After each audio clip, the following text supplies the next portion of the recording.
recorded or you don't want your initials to come up, we kindly ask that you just drop out in the air. So we've just started recording, just please note that.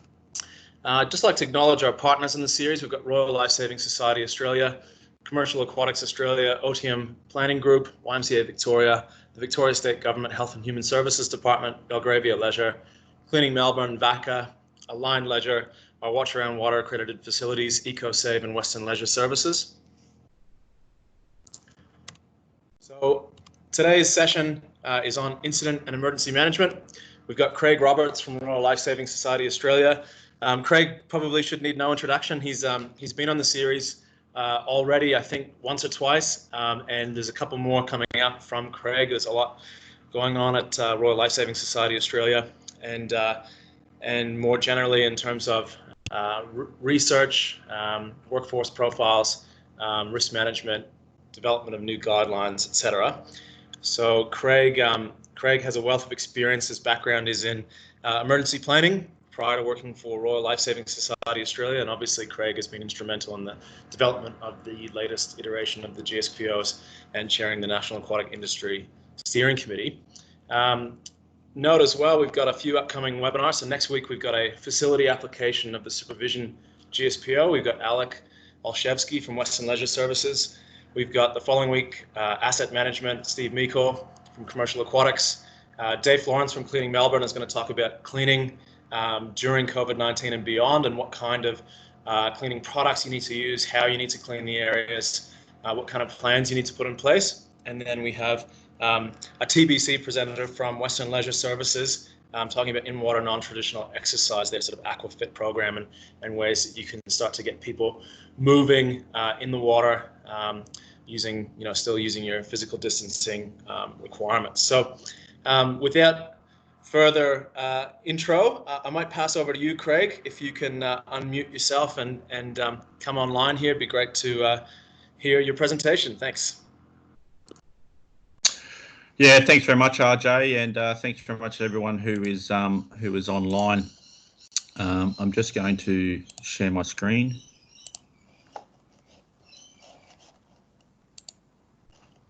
Hopefully everyone can see that now. Yep. I'm going to give you everyone a bit of a presentation from some lessons I've learnt over a fair bit of years now involved in emergency planning and incident management. What I'm not going to give you is the stock standard how to do an emergency plan, or what is the emergency planning process or incident management process.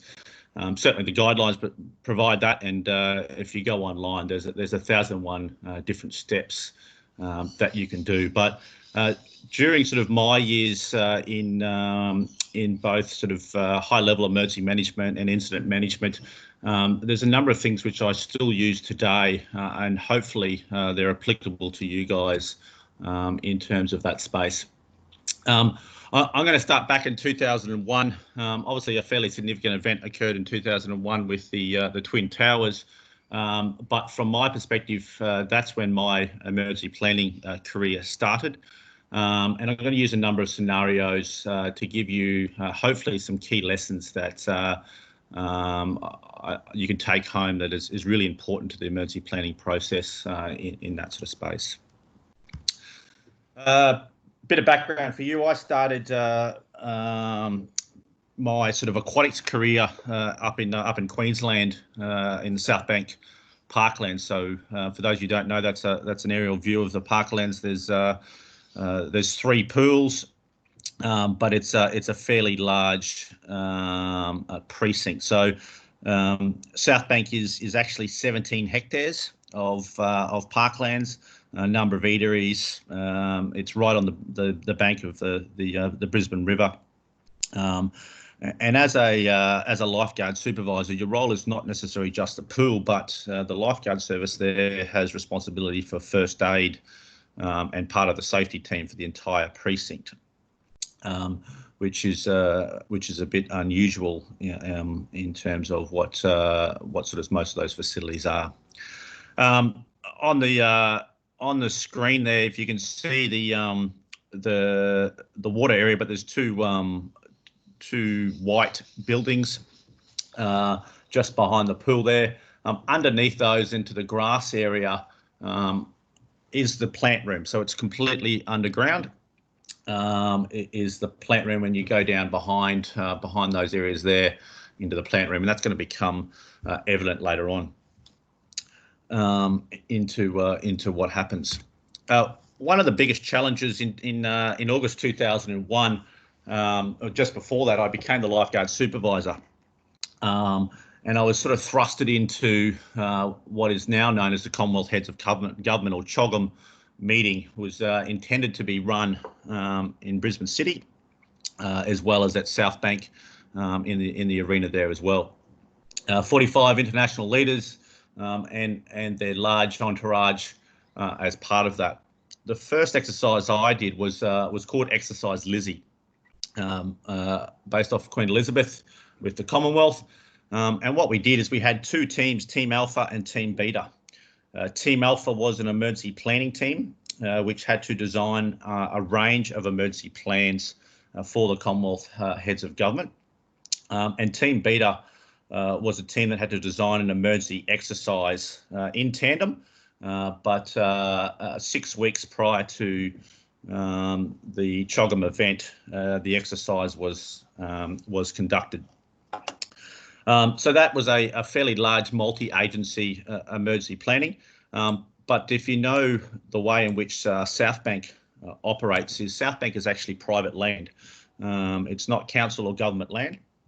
And there was a range of legislation and regulations that were involved there, and as a result, the lifeguards had an intimate role to play in terms of Exercise Lizzie.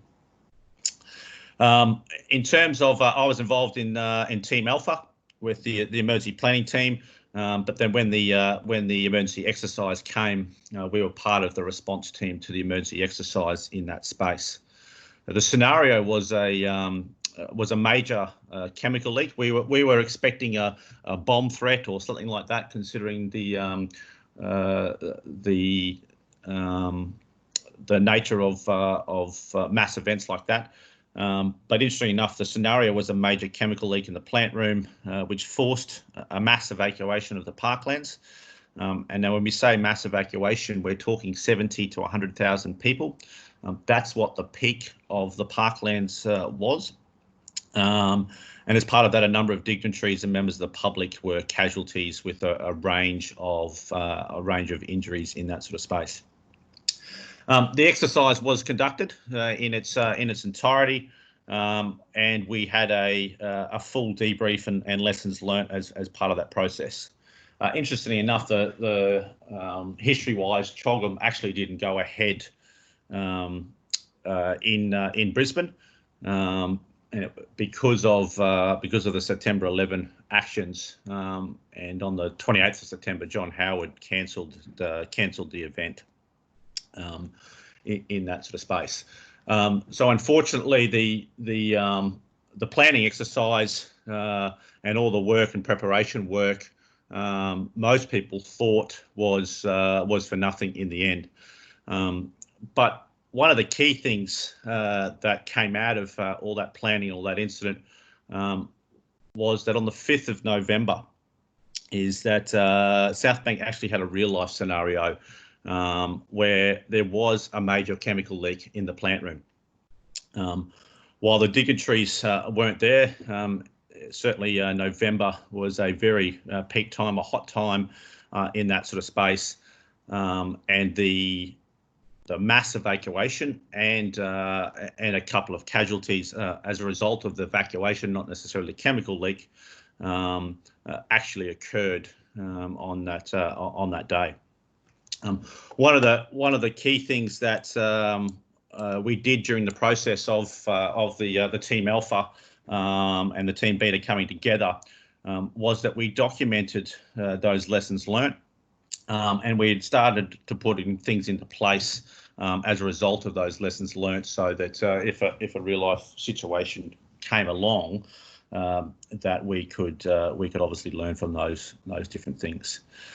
It's fair to say that those key lessons that we learnt from that scenario, and this is very much chance, but from those original scenarios, actually became some of the key factors of success in the evacuation of the precinct.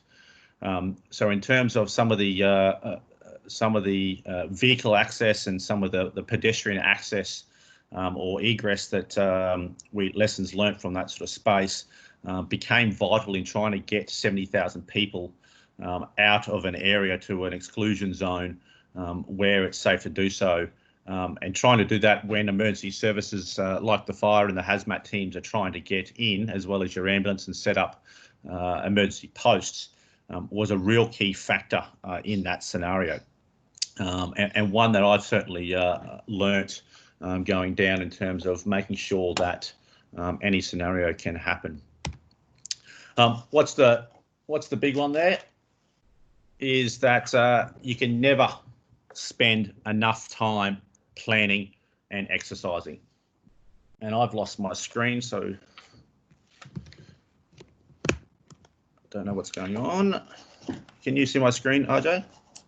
Yeah, I can. Yep. Lesson 1. Yep. Lesson 1. Okay, I'll keep going. I can't see it here, but I can see a note, so I'll move on. So I think one of the things that's really important of is that any exercise, that was a fairly large scale exercise and emergency planning area with multiple agencies. But the big thing, the big lesson there is that even the littlest activities that you can do and the exercising that you can do associated with an emergency plan is really important. Every single one that I've been involved in, I've learnt something, either from the capabilities, be it the procedures, the staff, whatever it may be, in order to take that to either the next emergency planning exercise or a real life scenario as well as part of that process. Shortly after my time as a lifeguard supervisor there, I moved to New South Wales as the lifesaving manager with Surf Lifesaving New South Wales. That was a statewide position. Roughly, there's 29 lifeguard contracts with the full-time lifeguards throughout the year, and 129 volunteer lifesaving clubs in that space.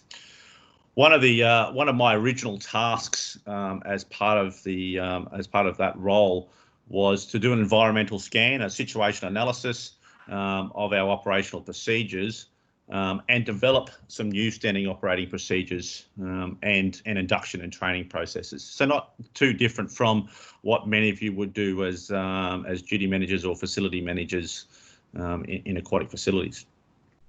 One of the unique things that came up during this process and having been involved in emergency planning is that we really didn't have any plans for some worst case scenarios. A lot of all the standing operating procedures were based on a rescue and maybe a mass rescue happening at an individual surf club, but there wasn't really any of that sort of worst case scenario thinking. During that same time, there was a number of processes going on with the New South Wales government, and in particular the New South Wales State Emergency Service, which was the development of a tsunami plan. For most of you, this statement on here, probably at that time, and certainly the peers that I worked with, believed in what a tsunami was, this significant large wave that would inundate the whole of our coastlines, and the real thinking behind that is are you serious? And it quite often got laughed at and joked at. But in my role in working with the SES, we had a number of arrangements with the State Emergency Service at the time to undertake some significant planning, and that plan was based on the fact that if a tsunami occurred on the 26th of December, which was typically the worst day in terms of population numbers on New South Wales beaches, or New Year's Eve Day or Australia Day, what would that mean? The New South Wales State Emergency Plan had two levels of plan. So it was a water inundation or a land inundation, and that's still very much the case today in terms of the impacts of that space. One of the big things that came up during that process was that we had to establish some sort of authority to advise the closing of all lifeguard services and patrols in New South Wales. Now that may be something that is understandable from a police or emergency services point of view, but from a life-saving point of view at that point in time, that was probably quite a scary thing to think about. And if it was a water inundation, we had to look at the evacuations of beaches and where those people would go in the area. And we did a range of scenarios with the SES and with a number of key people in terms of the identification of high areas throughout New South Wales, and most of those are in place today. There's a number of those that have changed through some lessons learnt in that sort of space. One of the things that's really prevalent in this area as well is that we established some responsibilities and authorities in terms of myself as a life-saving services manager, but also the CEO at the time had specific responsibilities and authorities to be able to make that call to the affiliated clubs and lifeguard services, and that was written into lifeguard contracts as well, and working with those different partner organisations as part of that space. Given that was a CEO responsibility, it required board approval, and I never forget the time in which I presented these concepts and these plans to the board, and that word, "Are you serious?" was actually a comment that I heard from two board members speaking during the morning tea just after we did the presentation. While the emergency plans were adopted, they were very much laughed at the time because of the unknown threat of what a tsunami really was in terms of some of the waves, but what's the possibilities of it happening here in Australia.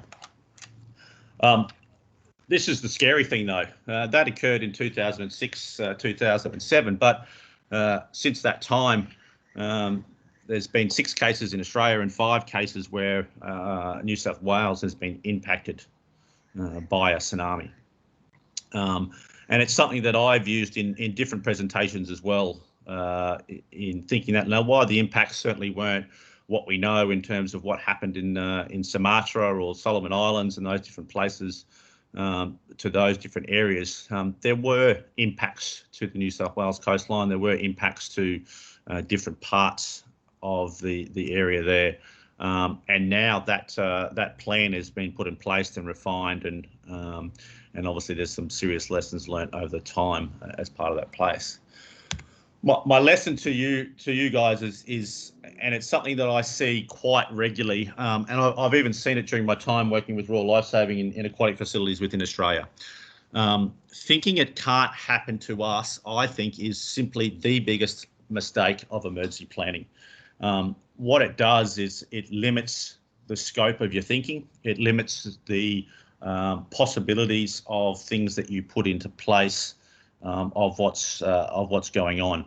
A lot of the time, it's thinking outside the square, because if it's inside the square, it's what we actually know, and we've probably already got procedures in place for, and that's not really what emergency is all about. I'm talking about some large scales, but it does apply to an individual facility or an individual business as part of that process as well. And the simple message there is expect the unexpected. Spend some time on thinking that it can happen to us. It might be rare. It might be highly unlikely. But if you include it in your thinking and the possibilities, at least at a scenario planning or emergency planning, and a testing point of view, that just in case it did happen, you would be prepared. That's the time when some of those lessons really come into place. One of the other things that happened during that time is that I said earlier on, there was 2 plans. One was a tsunami plan that we developed, but the other one was a human influenza plan. And it's fairly ironic. I looked back at this about 6 or 7 weeks ago in terms of where we are today. But back in 2009, as hopefully most of you remember, is Australia had another influenza type pandemic on its hand in terms of the swine flu or the H1N1 influenza 37,000 cases, 191 deaths reported to the Department of Health. I'd moved on from surf lifesaving at that point in time, but certainly the planning that went on in the plan for that human influenza plan was based on the fact that what would we do if 50% of the workforce was impacted by someone in the workforce or their family having an influenza of some type, and what would that mean for the safety of beachgoers and residents in New South Wales? How would we recover from that as an organisation? And it's obviously fairly ironic of where we sit today.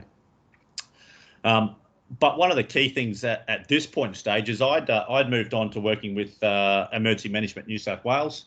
You probably would have heard that's changing to Resilience New South Wales now, but a very sort of similar organisational structure or government department. And my role there was a planning officer with the State Emergency Management Committee. New South Wales's arrangements are slightly different from Victoria, but principally there's a State Emergency Management Committee and there's a government department that support that State Emergency Management Committee. And the State Emergency Management Committee is made up of the commissioners of those different emergency services and a range of CEOs or deputy CEOs from across government and industry. The role of a planning officer is really to be across the various plans that are in place for any type of emergency in New South Wales. We have the State Disaster Plan, no different from Victoria.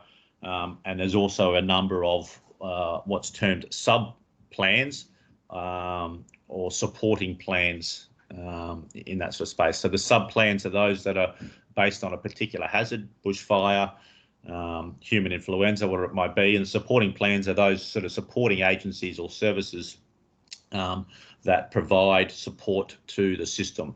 I talk about things like transport, or the electricity areas where there is work that needs to be done in terms of major storms or major transport issues as well.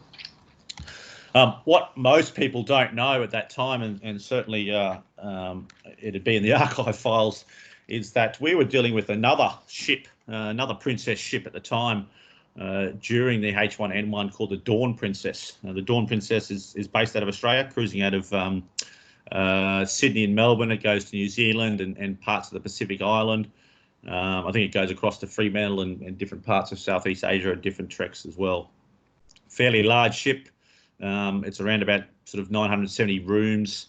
Obviously hosts thousands of people and staff as part of that. During the H1N1 influenza, so the New South Wales Health had a plan. And I sat on the Health Planning Committee as the planning officer on behalf of the State Emergency Management Committee. What occurred during that time is that we'd planned for land-based influenzas, but we really hadn't thought about or concepted a vessel of such large size and what that meant in terms of an emergency planning process. What occurred is that a number of people had been detecting having the flu symptoms on there. Most people on that ship were Australians. They were the New South Wales residents in the main, but also a number of other people throughout Australia and some international tourists who were coming in and out of either going somewhere or this was the last part of their trip as well. So as part of that, we had to do some emergency planning on the run. We had to think about what did this mean in this sort of space. The plan had been written, but it really hadn't been written for this sort of circumstance. One of the scary things as well is that northern New South Wales was just coming out of a series of flood events in some small towns as part of this.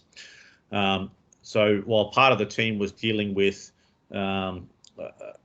evacuations in some communities and the last stages of recovery in other communities, this new threat in terms of the H1N1 was coming on board. one of the big challenges that came up is a series of questions that was basically put to a planning team, and those questions were things like, how do you get that many people off the ship? How do you get them back to their homes without infecting different people? And we're a lot wiser in that space as well. What about the ones that don't live in Australia? What do you do there? How do you get 2 or 3 people back to their homeland in different flights? Similar circumstances where H1N1 at that sort of stage wasn't really known about what were the signs and symptoms or what was the treatment in that sort of space. To make things worse, there was 43 people on the ship who also lived in the flood affected areas, and some of those could go back to their homes, or some of those could, but they had to travel through some of those flood affected areas as well. Some of those flood affected areas, the houses were fine, but the communities themselves had mosquito problems. So the mosquitoes had come in after the wet weather and were causing health issues as part of it there. And some of the big questions were, well, if you're going to put people into isolation, that's easy, that's fine. But these people haven't had the chance to get any food. They haven't had the chance to get any medical supplies. Some of these people don't have relatives who can support them in their area. The interstate people who are on the ship, they can go somewhere, but who's going to support them? Who's going to look after them in that sort of space?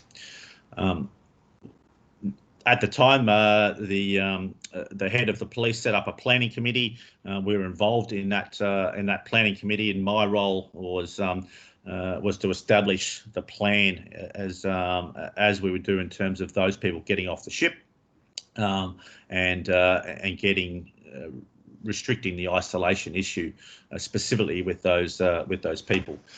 We brought in a range of people. We had the owners of the Dawn Princess in a room for basically 2 weeks. We had transport, both public transport and private transport, medical supplies, in terms of transport and logistics of medical supplies, and their links with the chemists industry as well. Some of these people just needed aspirin or their basic medication over the next 2 weeks as well. We had groups like the Department of Sport and Recreation. We'd established some early planning principles that possibly the accommodation was best suited for the Department of Sport and Recreation and all the recreation camps that are spread throughout New South Wales. And we also had different expertise in terms of the animal expertise with the mosquito issue and what that meant for that sort of process as well, as part of it. For 2 weeks, we were involved in that emergency planning committee. We met on a daily basis as part of that, and fed the information up to the what is known in New South Wales as the CECON, or the State Emergency Operations Controller, who oversaw the entire emergency operations and those sort of things as well. Interesting enough, during that process is there was no handbook developed. There was no emergency plan developed in terms of a document, and it's one of the biggest mistakes the biggest issues I see with emergency planning. A lot of people perceive emergency planning as a document, and if you've heard me speak in this space, you've probably heard this before. But Rule 101 from a planning officer, certainly with emergency management, is emergency planning is a process. It's certainly not a document. And while you'll probably never face a significant event like that in aquatic facilities, it's important that this principle is followed. Things change. Different areas of your facility will be closed down. Different areas of your facility will be used in different ways. And every change and every circumstance, that emergency planning needs to be thought about on an ongoing basis. It's not something that you develop and put on the shelf, and when excuse my French, but when it hits the fan, that you pull off and you start to use in that sort of space. That's not what emergency planning is about, and that's not what an emergency plan is about. The emergency plan is purely the documenting process so you can help induct your staff.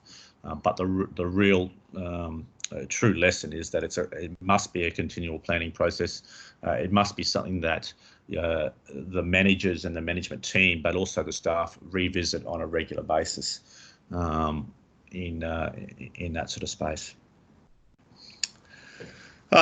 My next lesson for you is what happened in 2010 and 11. I was still working with emergency management at this sort of stage. And as most of you would be aware, it was a significant event. The floods hit Queensland, and we certainly saw some of the flash flooding that popped up on TV that went around the world of some significant rainfall events in Queensland. To give you a bit of a refresh, there was 90 towns, 200,000 people affected. Evacuations was about 6,000 people evacuated from their homes. About 28,000 homes needed to be fully rebuilt. A lot more partially damaged, and certainly some significant insurance claims as part of that. The estimated impact was about 2.38 billion in terms of damage in that sort of space, and there was it went through the full gamut. It was there was a report, there was a commission as part of that by the Queensland government in terms of that area. There was also a judicial inquiry into the event, which is published in that space.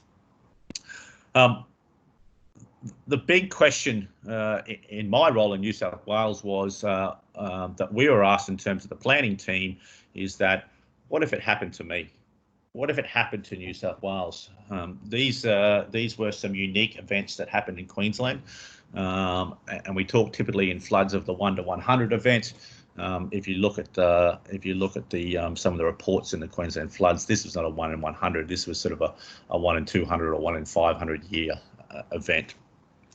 At this point stage, I'd moved to the Director of Prevention and Planning with the New South Wales Government, and we were tasked to provide a response. It was both political but also community pressured response in terms of what would happen if this happened somewhere in New South Wales. So that committee was a 4-month review that we did, and then the documenting of that review occurred post that 4 months. As part of that, we ran 18 different emergency planning scenarios based off the information that we had going off the Queensland floods, but also the situational analysis from the Queensland's version of the State Emergency Service up there and their Emergency Operations Centre. We ran a different scenarios where we had dams in New South Wales, but also where we had areas like the Lockyer Valley where flash flooding could occur in that sort of space. Once again, this was one of my areas. The flood plan was very much an SES responsibility, but in terms of the whole of government response, the flood plan came under my portfolio. We ran both theoretical scenarios. We ran discussion exercises with key leaders in terms of once we did those emergency planning scenarios, what would occur, how it would occur. We looked at some of the engineering and physical data, floodplain management data that had in New South Wales, and basically what that resulted in terms of an outcome was some large amount page document with an extensive amount of recommendations and a commitment to $240 million worth of rectivation works in New South Wales. Why is this important? Is that prior to the current bushfire season that's just occurred, this was the biggest lessons learned, and the emergency didn't even happen in New South Wales. There were minor parts of northern New South Wales on the New South Wales-Queensland border that were impacted, but really New South Wales hadn't been impacted by the Queensland floods.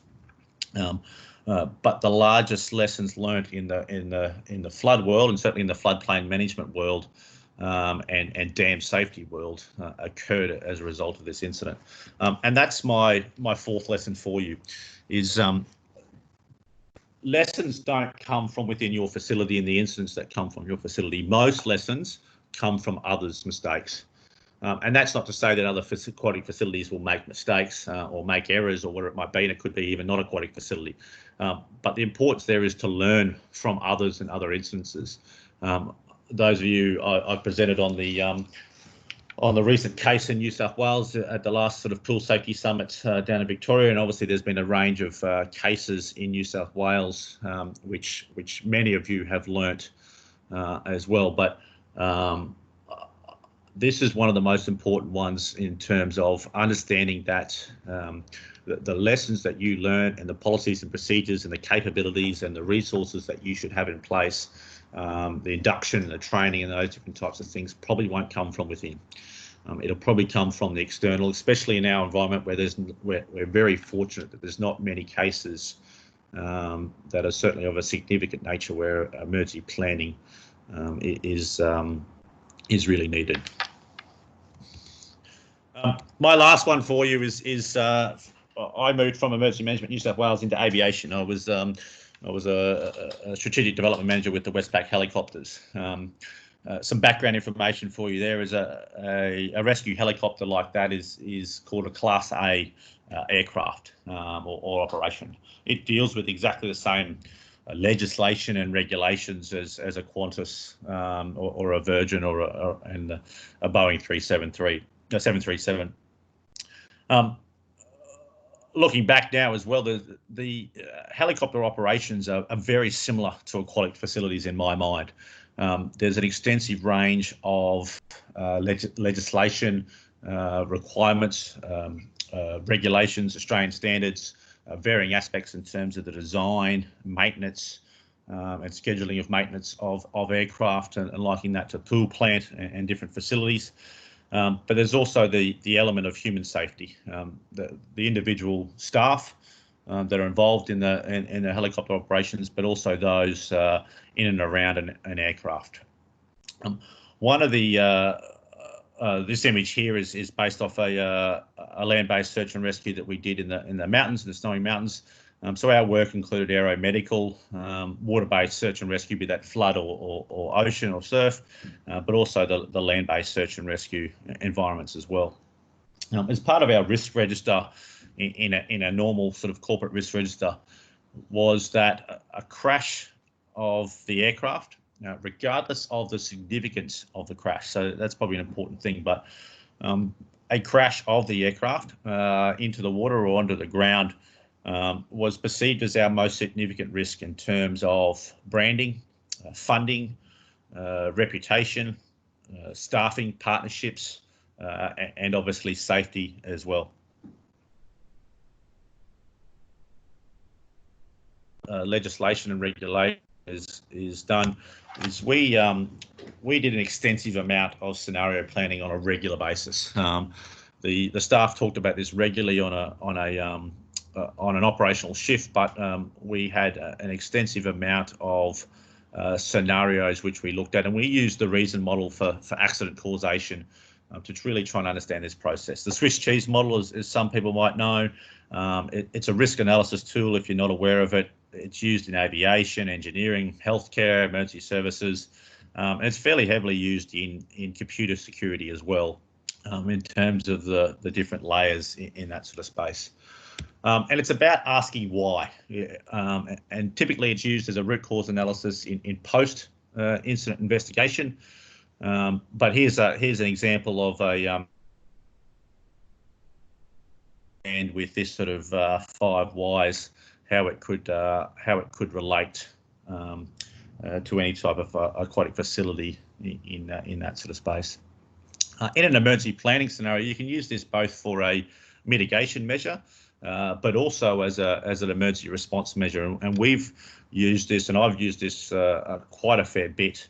And another way of looking at it is when something happens, you ask what, then you ask so what, then you ask now what, then you ask then what, and you start getting a real true understanding of what the emergency is, or what the possibility of an emergency is, what the actual root cause is, and what are either the mitigation measures that you can do to stop that, or what are the response measures that you can do first to stop the cause rather than the symptom in that sort of space. So rather than dealing with why the customer is mad, if you just bought some new plates, you wouldn't have to deal with the other 5 different scenarios that can occur as a part of that as well. So my lesson for you in that sort of space is dig deeper. I see a range of emergency plans which are really just the icing on the cake, and they don't actually dig deeper into what the root cause is and what is the true questions that have to be asked in that sort of space to actually put in the correct measures for what's going on. A lot of the time you can spend a lot of time, effort, resources and money dealing with the customer complaints, where really if you simply dig deeper during your emergency planning process and just bought some new plates, you would be able to keep your customers happy. Sessions, but here's a final thought. Who would have thought that we would be thinking about the GSPO including COVID-19 as a concept? But that is the reality of emergency planning. It's about thinking outside the square. It's about understanding some of those issues that can occur in other facilities can also occur in your facilities, and it might be a far-fetched, but it'll certainly help you in both your general operation and process as part of it, but it'll also help you in terms of allowing you to understand what are some of your triggers and in the day benefit you in terms of a commercial sense as well. This little document that you see on the left-hand side there, that's a document that the National Aquatic Industry Safety Committee are working on right now.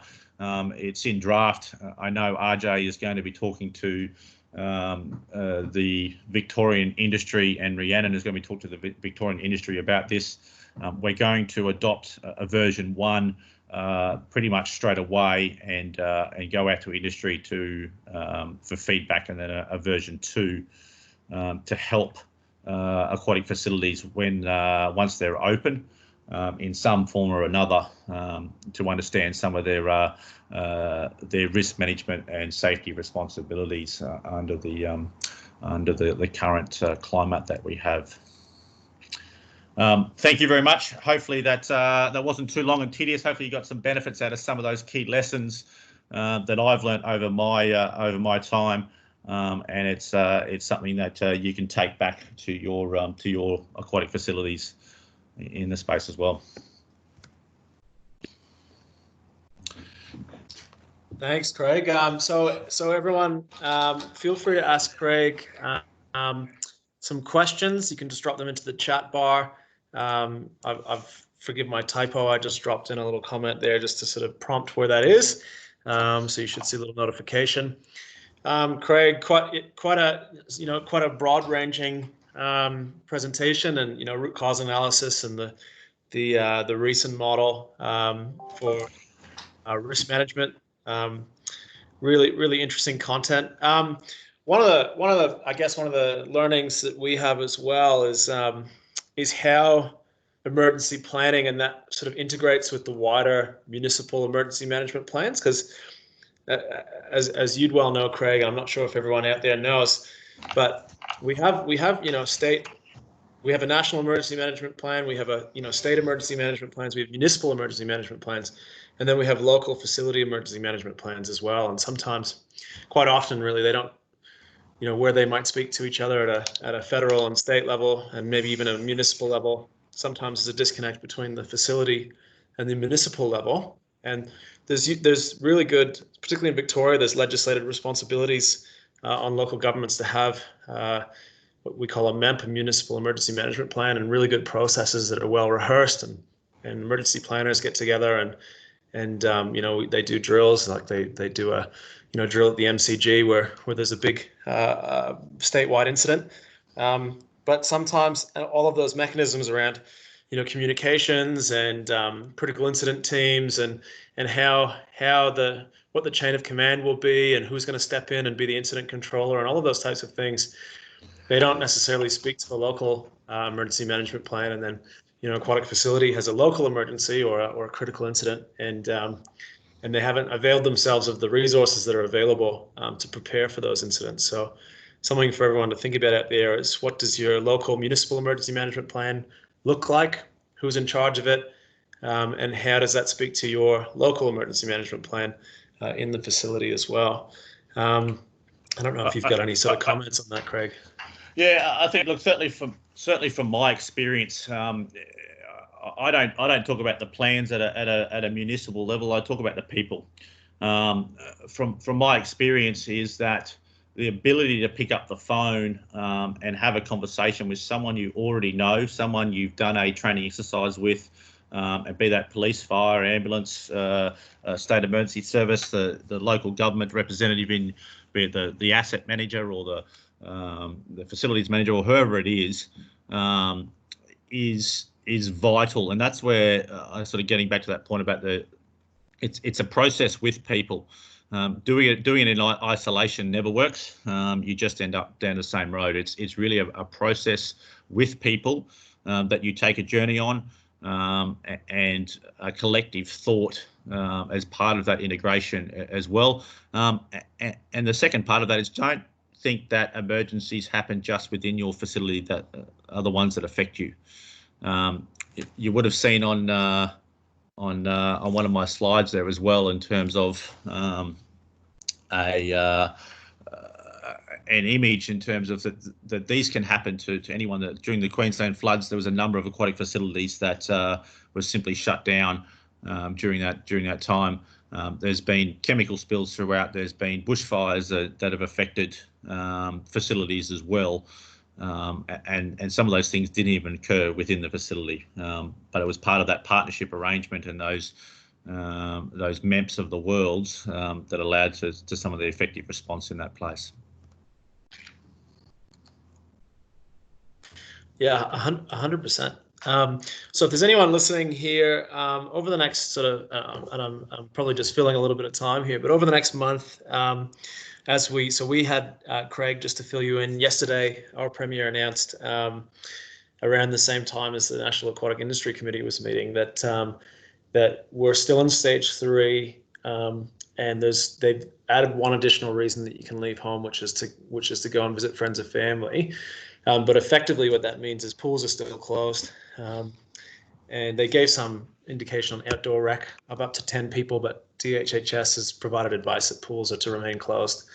So that puts us until at least the 29th of May in Victoria in that space. So it gives a bit of time to facilities to continue to plan and to dig into that COVID-19 GSPO and to put in place the risk assessments and the controls that need to be in place. But one of the things that we'll do to support industry, if anyone's listening, is you can book a time. We'll come out and visit your facility with you and just do a 1-hour walk and talk, and we can talk through anything that you might need to consider in the space. I'm happy to just go and make ourselves available over this sort of next 3 weeks to just come out and spend some time at no cost, just to help people prepare. So if you are interested in that, please send us an email, assessments@lsv.com.au, and we'll sort of coordinate getting out to your facilities at a time that suits you. But otherwise, there's a little bit of time up our sleeves here in Vic. I know the guys in Northern Territory, et cetera, are sort of scrambling at the moment, and they've got probably a good blueprint for us to look at. But let's get prepared. Let's get it up and going. So probably there's been no questions come through, Craig. I'm not sure why today. We've had about 70 people on the line. I'm not sure why there's nothing coming through, but I'd just like to thank you again on behalf of Lifesaving Victoria and Fitness Australia just for being part of the series. We've had really strong support from Royal Lifesaving Society Australia on this free PD for industry. We've had Craig, you're on a number of times. Obviously, Justin's been on as well, and just want to thank you on behalf of Victorian aquatic industry, just to say thanks for coming on again. No, thank you, AJ. It's a pleasure, and Happy to, if anyone wants to contact me. What's the? I've just got a question as well, so happy to answer those sort of things as well. We've had one question come through. So Beck Ten Hoopen from the city of Greater Geelong, who works in emergency planning. Craig, there's so much to do in centres. What would your first step in emergency management be to ensure we approach this practically and holistically? I would say two things. One is get a good group of people around you. An emergency planning process is best done with a range of perspectives and points of view. Both from in typical in our sort of situation is a local government rep, as well as the facility reps and the frontline employees. But don't be afraid to involve the community as well. Their perspective on what may be a significant issue or what might be an action that you take may be completely different to yours. So you get a good group of people around. That's the first step to take in that sort of space. And then I would say the second step is understand your facility back to front. The people that are there, the impact it has to your community, and the social, the economic benefits are all part of that, because if you know that sort of full state of what you can do, then the risk and emergency planning process comes as a result of that. So I hope that answers your question there, Beck. Okay, well, thanks very much, Craig. Thanks everyone for listening in. The recording of this will be available on our webpage in about 24 hours. And what I'll do is, in about 5 minutes, I'll sort of end the meeting. But thanks once again, Craig. And I think you're back on again next week. If not in our stream, I think it's in the Aquatic Swimming and Water Safety Education stream. So thanks again, and we'll see you all tomorrow, everyone. All right, thank you. See you guys.